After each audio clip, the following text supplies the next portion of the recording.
Tonight's group of inductees begins with a member of the class of 1915, a baseball and basketball player in high school, Philip L. Corson. Following graduation from Haverford College in 1919, he joined his family's long-established lime business, G&W.H. Corson Company, Incorporated, of Plymouth Meeting, Pennsylvania. He became plant manager in 1922, general manager in 1925, and vice president in 1928. He served as president of the company from 1933 to 1953, and as chairman of the board from 1953 until April of 1972. His guidance and leadership of this company led to extensive study for the continuing betterment of the 550-acre plant site and contributed heavily to the tax structure of the township. He also led the company to a pioneering role in research and development of new methods and processes utilizing dolomitic lime and limestone. More than 100 industries made use of Corson products, putting Plymouth Meeting on the map. Mr. Corson's business associations included the Manufacturers Association of the Delaware Valley, directorships with the Hughes Folkrud Construction Company, the Pennsylvania Manufacturers Association Insurance Company, and Williams and Marcus Company. He held directorships at many banks, such as the former Tradesmen's National Bank, the Philadelphia National Bank in Conshohocken, and the Montgomery Norristown Bank and Trust Company, now Continental Bank. Mr. Corson's civic activities included the board of Montgomery Hospital and the board of Norristown State Hospital. During his presidency of the Norristown State Hospital Board, he was instrumental in forming the Tri-County Mental Health Clinic. He served as its president until 1958. In 1959, Mr. Corson was honored by Ursinus College with an honorary LL.D.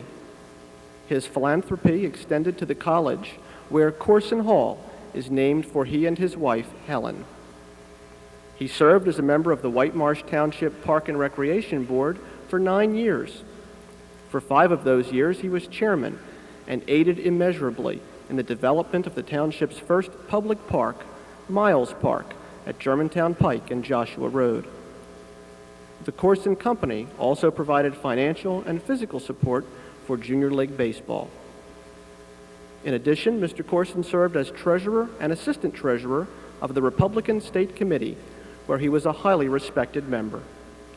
Mr. Corson died on June 13, 1981, and we are proud to welcome the memory of this man and his accomplishments to the Hall of Fame.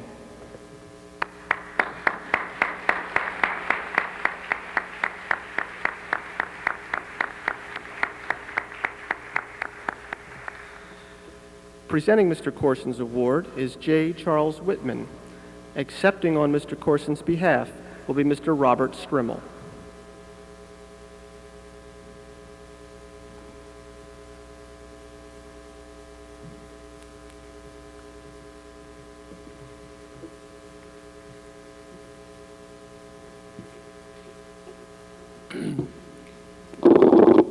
Good evening.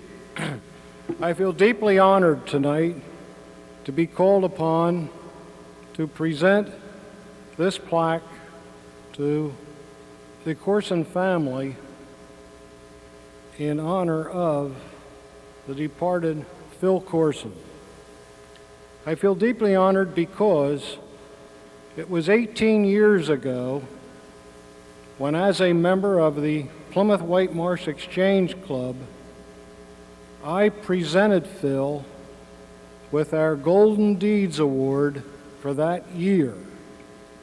It was also my responsibility to make sure that Phil was on the scene. So I told him, the person to receive it is always under deep secret. I said to Phil, you know the individual so well who is going to receive the award. We want to make sure you and Helen are there. So on the night of the presentation, Phil and Helen got there early. They positioned themselves at the top of a stairway where the dinner was being held, and they screened everybody as they came in. And finally, after dinner, and the time came, and our president escorted Phil to the podium, he turned to me and said, "Charlie, you're so right. I know the individual so well I shave him every morning." But truly, it is an honor. I'm sorry Phil is not with us to accept this personally, but I'm so pleased to know that Bob Strimmel's on the scene to accept in behalf of the Corson family. Boy, gosh, good to see you, buddy. So, Bob, I present this to you in behalf of the Corson family so that he will join you in this honorable organization. Well, Charlie, don't go away. You have been a longtime friend, although I don't see much of you. But I will tell you this, on the way over tonight, I never expected to be receiving this in behalf of Phil. Because in 1988, I was so proud and pleased to be here myself, and when I think of what you're doing for Phil Corson, he's long overdue to deserve this honor. But I must say this, Phil Corson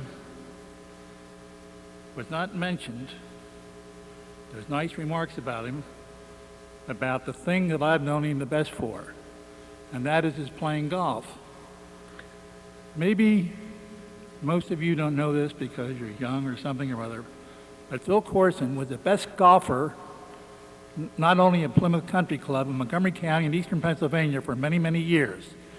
And that is when I had the opportunity of meeting up with Phil, because he thought I should play golf instead of the stupid game of tennis, which I played for many, many years. He thought I would be a good golfer. And maybe now, I wished I had taken him up. But you see, I always said I wasn't old enough to play golf. I always said that. But gosh darn it, I begin to think maybe I am old enough. And maybe next week or next month, I'll be playing golf. But above everything else, this gentleman here was certainly a great person. And the first time Phil ever talked to me when I became a member of Plymouth, he told me about how, when he was a young boy, he took a ride in the cab of a railroad engine on the Reading Railroad down and around Corson's Quarry because the engineer happened to be my dad. And he never forgot that, and he never forgot to tell me how much he appreciated it. So I am very, very honored to accept this on behalf of Phil Corson, who was one of the greatest guys I ever knew in all my sporting activities. Charlie, you're a great guy too. Well, thank you.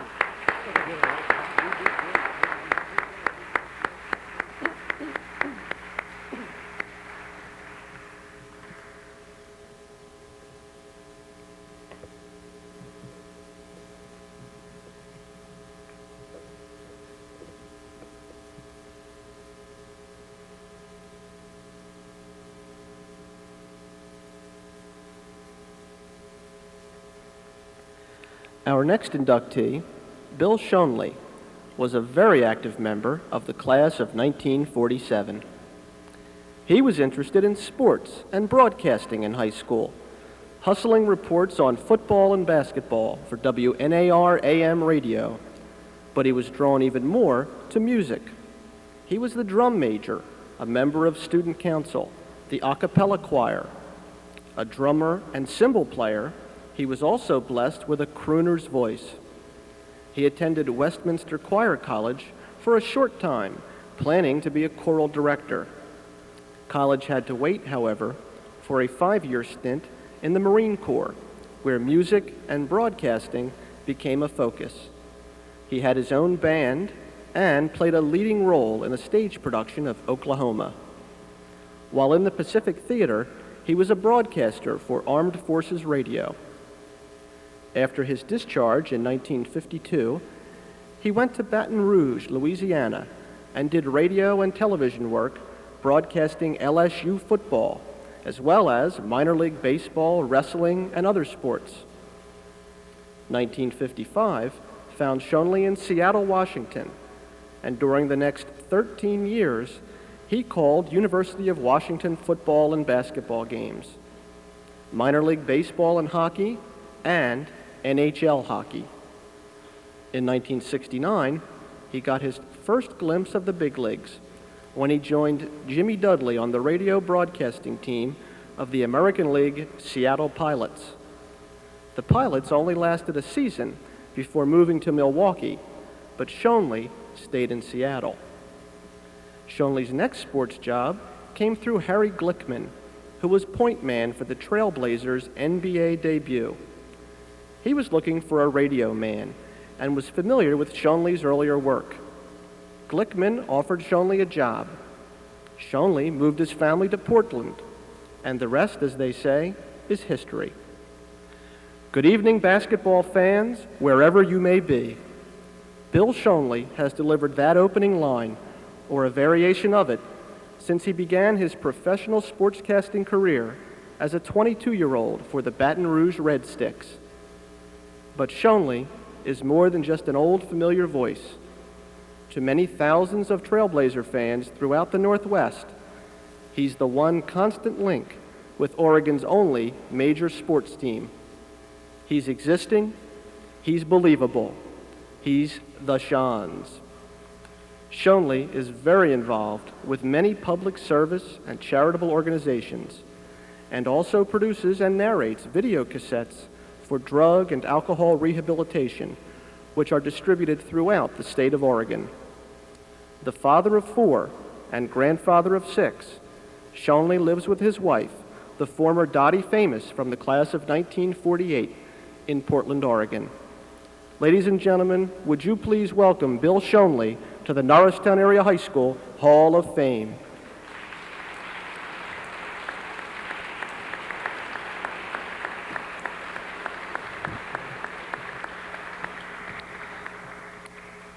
Since Mr. Schoenle is unable to be with us tonight, his brother, Jim Schoenle, will be accepting his award, which is presented by Mr. Jim Wood. This is a great honor for me. I know Bill from a member of our class, 1947. We just had our 45th reunion last Saturday evening, and Bill was not there. He's out on the road. I think tonight he's somewhere between Las Vegas and Salt Lake City, broadcasting the preseason games for the Trailblazers. We were all very happy to hear that Bill was going to be inducted into the Hall of Fame. He becomes the second member of our class of 47 to be inducted. The late John Pisano was inducted several years ago. And where's Jim? Where is Jim Schoenle? Get up here, James. I must admit, I can't imagine. Bill Schoenle is one of the few people I know that gets paid to go to a basketball game and watch grown men run up and down a floor in their underwear. But it's a great credit he's a great credit to the Hall of Fame, Jim, and I'm very happy on behalf of the Hall and a good friend of mine to welcome him to the Hall of Fame and for you to accept it for him, and please give him our very best regards. I'm sure that Bill would be more than thrilled that you are the presenter. He's told me many stories about you over the years. Hopefully all good. All good. All good. As Jim said, unfortunately Bill was unable to be here, but I do know that he was thrilled to be selected as an inductee. In fact, a little personal note, he's a very good friend of Keith Allen, who you might be aware is the vice president and past general manager of the Philadelphia Flyers, who got inducted to the NHL Hall of Fame a couple of weeks ago. And Bill and Keith are almost like brothers, and Bill said, "You have nothing on me, I'm on the Hall of Fame too." But seriously, on behalf of Bill and my brother Dick and the rest of the Schoenle family, we thank everyone connected with the Hall of Fame, and selecting Bill as one of your inductees, it is truly a great honor. Ever since he left Norristown, he has never let the thoughts of Norristown get far from his mind. He's always tells everybody that I'm from Norristown, not near Philadelphia, and he always remembered his old friends in town. And he never lost track of the values that were taught to him from both our parents, but the teachers that he had here at Norristown High School, which helped him develop a successful career.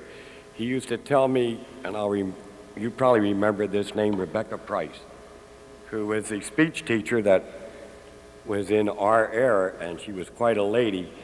And Bill told me that every day that he did a broadcast, he used the basics that Rebecca Price taught him. So again, I thank you very much, and I think Bill could say it much better than I, and he has a video up there. If you would play that video, Bill could say it more eloquently than I. Thank you very much.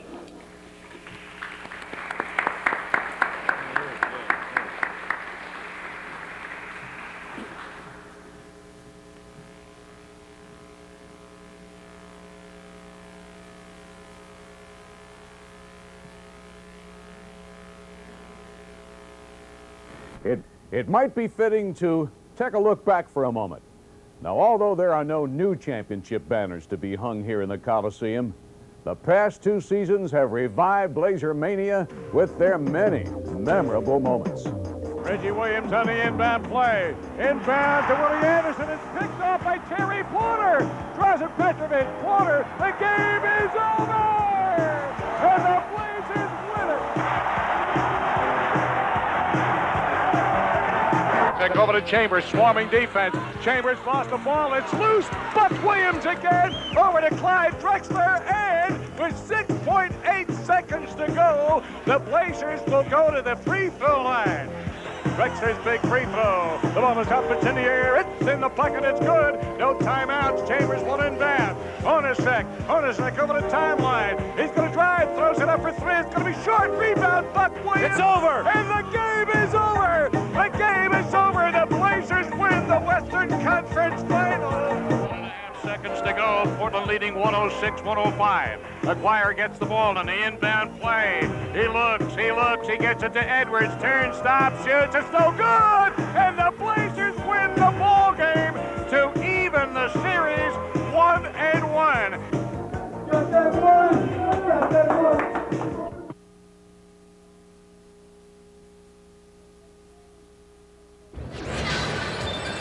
Good evening, ladies and gentlemen of Norristown High School.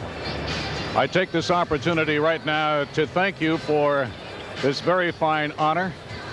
We are a graduate of Norristown High School way back in 1947, and a lot of things have transpired over the years since that time, so I take it as a great honor to be accepted into the Hall of Fame. As you can see, as this is being taped for all of you, we are in Portland, Oregon, at an NBA basketball game between the Portland Trailblazers and tonight the Cleveland Cavaliers. And these are 2 big rivals, one great team in the East, one in the West. That has been part of my job description for now as far as sports broadcasting for the NBA, beginning my 23rd year. But let's go back for a moment, if I can, back to 1947, the year that we graduated in Norristown High School. I can remember a lot of things that went on, what we did in music, in sports, the teachers, the curriculum, and many of you probably there tonight were with me at that time, and we did have a great time. Just a synopsis of my little scenario of my adult life. Went into the Marine Corps, spent 5 years in the United States Marine, worked for Armed Forces Radio overseas for a long time. Got out of the Marine Corps, went to Baton Rouge, Louisiana, where we fostered a lot of our broadcasting techniques down there, let alone news, weather, sports, disc jockey.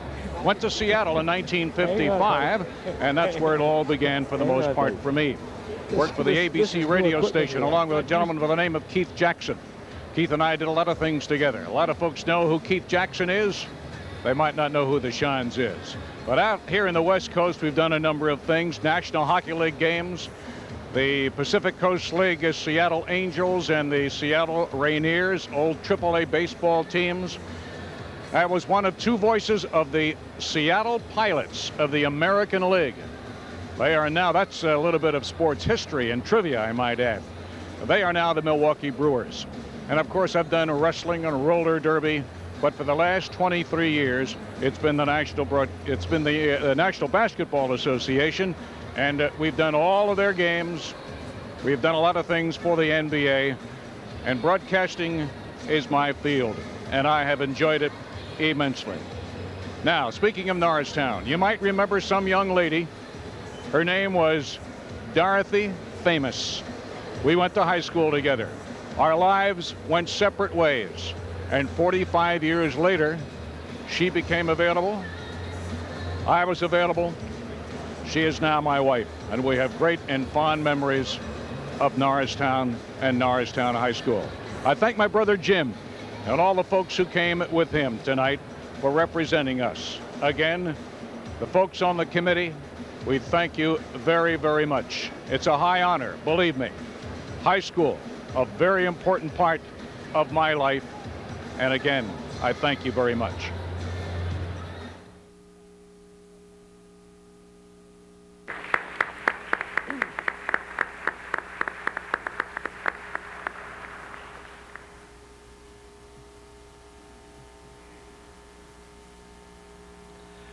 Our third inductee, a member of the class of 1954, is Robert E. Wilson. He received his Ph.D. in astronomy from the University of Pennsylvania in 1963. Currently an astronomy professor at the University of Florida, a position he has held since 1974, he previously taught at Georgetown University, the University of South Florida, and the University of California. He also worked as a visiting scientist at the Goddard Institute for Space Studies in New York. His awards and recognitions include NASA Faculty Fellow 1969 and 70, the National Academy of Sciences Senior Research Associate 1972 to 74, the Distinguished Scholar of the Year Award from the University of South Florida in 1977, and the Senior U.S. Scientist Award of the Alexander von Humboldt Foundation in 1979. The professional work of Professor Wilson has been mainly in the development of quantitative models for both normal and unusual binary star systems.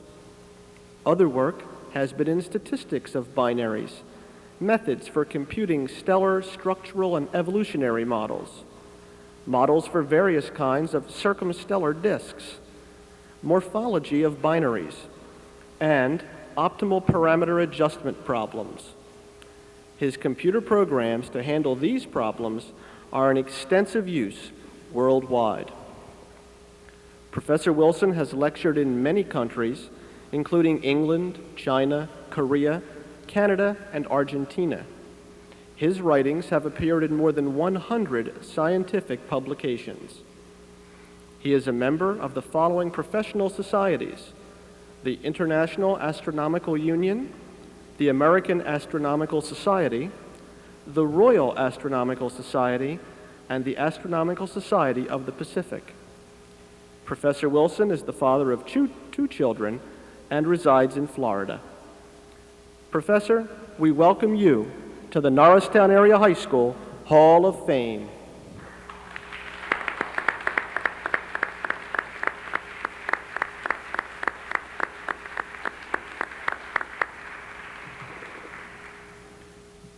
Presenting Professor Wilson's award is Carmelita Carfagno-Grocott. It's a great honor for me to be here tonight to introduce a classmate from the class of '54. Along with our previous inductees, Dr. Richard Tompkins and Carolyn Detweiler Nielsen, Bob Wilson has used the fine education and direction that we received at Norristown to reach the stars, because that's where he's gone. I don't have a whole lot to say. Bob and I did not travel in the same groups. He was one of the brains. But we knew each other at Stewart, and then we both went to the big high school. It was fun, it was great, and I'm pleased, and I'm honored, and I'm proud that he came back and received so many awards and we have one more to add, and we hope he goes on to accomplish many, many more. Bob?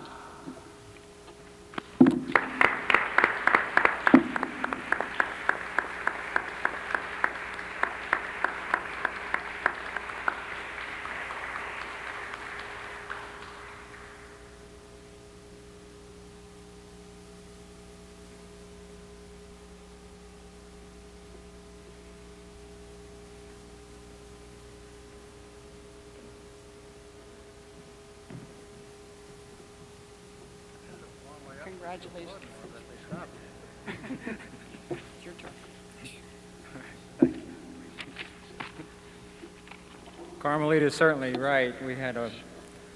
Norristown was a wonderful place to grow up, and I had an outstanding education there. I still have very fond memories of growing up in Norristown in many different ways. The faculty from the various schools, even grade school faculty. I remember Miss Yarrow from the 5th grade was really instrumental in getting me started in astronomy. She noticed my interest in it and cultivated it. And so there were some outstanding teachers from high school.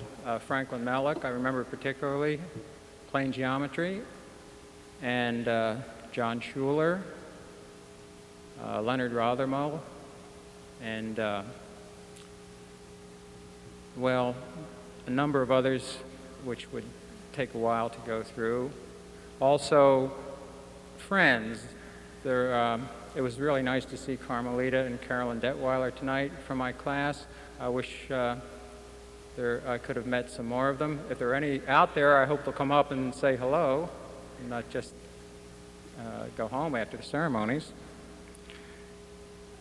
They certainly would be too numerous to mention, but the friends both in the schools and outside the schools were a big part of my memories from growing up in Norristown. I'd like to do it all again, but I don't think that's possible. So in lieu of that, coming back to here is about as nice a thing as I can think of. So thank you very much.